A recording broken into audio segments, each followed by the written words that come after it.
июне после зимней спячки к поселениям выходят медведи в поисках пищи. Они рыщут на свалках и порой забредают в жилые дворы. Так в Алданском районе зарегистрировано несколько подобных случаев. Как все-таки избежать встречи с хозяином тайги и что делать, если эта встреча состоялась, расскажет моя коллега Татьяна Вахнина.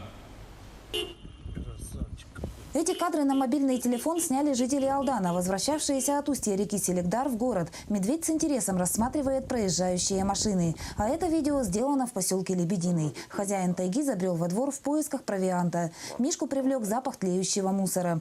К городам и поселкам хищников гонит голод. В июне щедроты батюшки леса еще не созрели.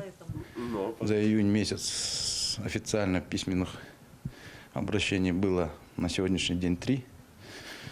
Это подрядная организация, 2 обращения было по строительству газопровода «Сила Сибири» и от главы города Томмота Верюхи было по факту появления медведя близ населенного пункта Ылымах. Встречи с хищниками для человека, как правило, неожиданные. Многие панически боятся даже представить подобную ситуацию, а некоторые убеждены, увидеть в лесу живого хищника едва ли возможно. Их же особенно, когда они голодные, бояться надо. А так-то они людей-то не трогают, если на них не трогаешь. Их не трогаешь, они не будут трогать. Сотрудники природоохранных ведомств советуют не отправляться на природу в одиночку. Больших шумных компаний звери сторонятся. Встретив медведя, не следует как паниковать, так и проявлять излишнего героизма, чтобы не привлечь к себе внимание зверя.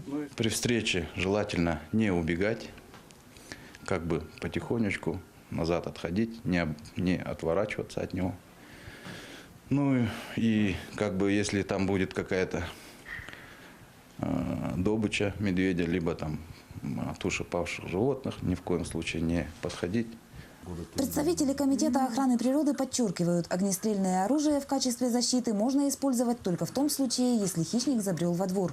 Применение ружья в дикой природе есть не что иное, как охота, а на нее необходимо разрешение соответствующих структур. Татьяна Вахнина, Сергей Шипачев, Алдан.